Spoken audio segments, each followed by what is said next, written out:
शेर, शायरी, ghazals, prose, poems, poetry, nazm, Hindi, Urdu, English, French. A true master of them all. Who could that be? That's right, Mr. Bharat Bhargava. Sir Bhargava is here in the studio today to lend to us his views and cues on Hindi versus Urdu, a problem or a privilege. Mr. Bhargava will now present this in his bi-weekly series called In Dialogue. Namaskar, I'm Bharat Bhargava. Welcome to In Dialogue. Folks, you know me. Under each of my blog type shows, I present some less known and hopefully interesting facts related with my topic, then proceed to get on my soapbox offering flimsy ideas and opinions. Today my topic is Hindi versus Urdu, problem or privilege. I'll start with 3 short historical notes. So first, the Sanskrit word Sindhu is a composite of sim, an area, and dhu, or shaking, overall meaning stream, river, or ocean. With the Aryans inhabiting the area near a river, which is now mostly in Pakistan, Sindhu ended up becoming the name of that specific river. Transient Iranians there mispronounced the Sanskrit sa as ha, and the region and its people came to be known as Hindus to the outsiders. From Hindus came the Greek variant Indos. In Arabic, Indos became Hind, and from the noun Hind came the word Hindi, an adjective for both the people and the language. Indos also got Romanized as Indus, which finally led to the name India. Second item, about 400 years ago, a Thomas Stephen became the first Englishman to come to India. He spent a number of years there and noted great similarities between Sanskrit, Greek, and Iranian words. Then, exactly 200 years ago, in 1813, a British scientist, Thomas Young, introduced the term Indo-European languages. Today, more than half of the world's population speaks various branches of Indo-European. One of the major branches is Indo-Aryan, which further split into Vedic Sanskrit and Iranian. The other branch covers most of the major European languages. Sanskrit is the mother of the languages of the Indian subcontinent, except mainly the South Indian languages. As a third item, please allow me to very briefly present the evolution of Hindi and Urdu, after which I will move on to my main discussion. By all means, ignore the timelines I mentioned if you want. A descendant of Sanskrit, Hindi, started to emerge about 1400 years ago as upper branch and got stabilized around 1000 years ago. Amir Khusro used the term Hindvi and Dehlvi for it 700 years ago. Between 500 and 400 years ago, Persian loan words started to be added, and it was called Khadi Boli. Then between 300 years and 200 years ago, it was called Rekhta and Urdu. Rekhta means mixture, and the term Urdu came from the Turkish word Ordu, which means military camp, having evolved as a language to facilitate communication between the military personnel. Then came the name Hindustani, meaning the language of Hindustan. Hindustan is a combination of Hind and Stan, a Persian equivalent for Stan or place in Sanskrit. During this period, Hindi and Urdu started getting distinguished substantially based on the script in which a text was written. This led to a common belief that the names of the two scripts are Hindi and Urdu. Not so. The scripts are Devanagari, used for Hindi, and Nistalik, meaning Persian calligraphy, for Urdu. Soon after independence, the state-run media in India started to use an increased proportion of Sanskrit words in Hindi, and in Pakistan, a greater proportion of Farsi and Arabic words were used in Urdu. The day-to-day language remained practically the same in the litmus test cities like Delhi, Karachi, and others. With the influence of American culture and the increase of science and technology in India, Indians have been increasingly incorporating English words in their language in the recent decades. I get some Hindi newspapers on my smartphone. I was blown away seeing at least one English word in every other sentence in some of them. As a pujari of Hindi, I feel that maybe that's going too far, too fast, considering that there are perfectly common indigenous equivalents for many of those words.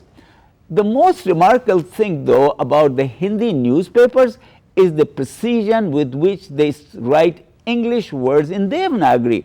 Every word is spelled exactly as you and I would say in America. For example, they would write photographer, exactly the way I said, photographer, not the historical photographer, with one exception that I will take up next. The Hindi papers have dropped the bindu or nukta under the letters pa, that would make it fa, ja for za, ga for ga, ka for ka, and ka for kha. The bindu is only used for ra and ra. That's pretty bad and should be corrected. Whatever happened to the time-honored claim of Hindi to be a phonetic language? Bollywood may be criticized for anything else, but it is preserving the literary accuracy of the richer form of Hindi in the movies, which are considered to be in Urdu in Pakistan, by the way. Can you imagine Anil Kapoor in the role of an educated person ever saying jyada or paida, let alone saying my pleasure? That's because he knows the correct uchcharan or talaffuz for these words. But the young teacher, especially in villages, would not have the historical background to spontaneously pronounce the words correctly if the word is printed incorrectly. Part of the reason I know is that many reporters themselves don't know. That is both a sad result and cause of the problem I'm speaking about. As an aside, by the way, you can ask any Iranian person, okay, any Iranian woman, man don't know anything, and she would tell you with a broad grin that she watches Hindi movies all the time and loves them. I assume, taking support of some sporadic Farsi words in Hindi, they have been able to learn a lot of other Hindi words. The pronunciations of most TV anchors and hosts in India are also pretty classy still.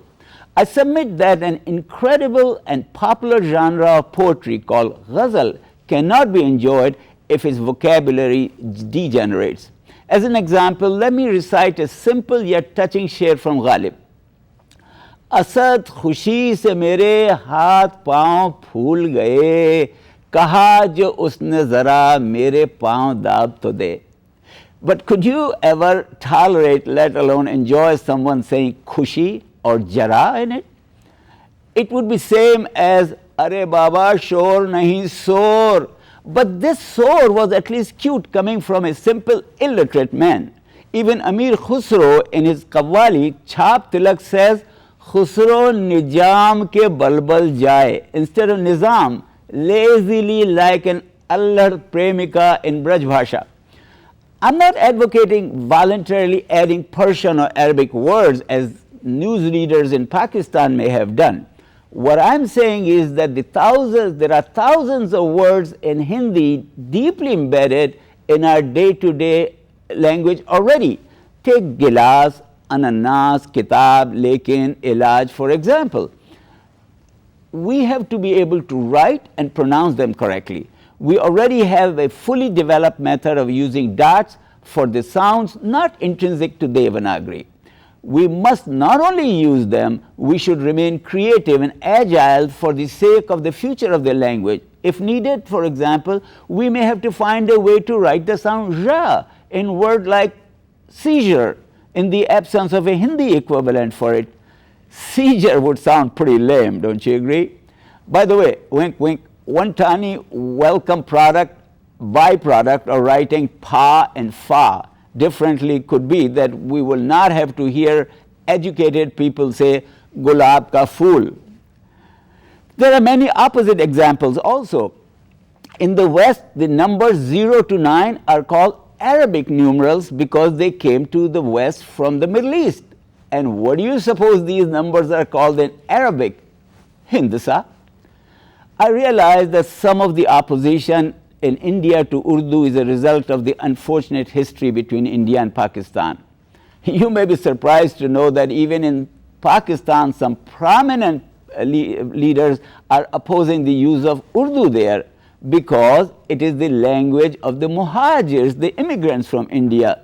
Sir, ma'am, Urdu is as much a product of Pakistan as are Punjabi, Sindhi, Pashto and Baluchi. To those considering Urdu as a stepchild in India and in Pakistan, my appeal is, रोक लो रूठ कर उसको जाने न दो.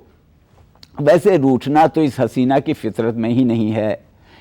ये ज़रूर मुमकिन है कि वो लोगों की उदासीनता से उदास या गमगीन हो जाए. वैसे भी गम के मामले में उससे ज़्यादा माकूल कोई हकदार नहीं है. Folks, I don't have to tell you, each word of a language is a carrier of nuanced ideas and concepts. In the long run, I believe that only the dynamic and open-ended languages will survive, even thrive, because they will not be handicapped in meeting the needs of the ever more informed populace. When languages become richer by freely benefiting from other languages, they also become more expressive, colorful, decorative, and pleasurable. How exhilarating. Now allow me to very briefly elevate the same point a notch further. Traversing the 21st century, when the world is changing at the speed of light, I submit that it is a disservice to the people when cultures remain shackled by the limitations that may have had purposes in the past. Instead of treating cultures like stovepipes or silos, keeping the windows open and letting cultural air free flow in and out, accepting new ideas with open arms, can make cultures richer, offering people greater joy and fulfillment. Hindus are proud of their culture of tolerance, and I'm proud to be a Hindu, but tolerance is not enough. A million times better than intolerance, it is still passive and not inspiring. Welcoming, sharing of values can break down barriers, reduce alienation, and foster goodwill. Assuming it as my birthright as a Hindu, I shamelessly implore fellow Hindus to do more in this direction. With confidence in my love for non-Hindus, I humbly recommend the same to them. If leaders foster forward-looking, beneficial viewpoints, masses will gladly follow. कमी नहीं कदरदां की गालिब करे तो कोई कमाल पैदा. In closing, my purpose today was to check out my line of thinking with you. If validated and refined with your advice, I'd like to further confer about it on the subcontinent. Thank you very much.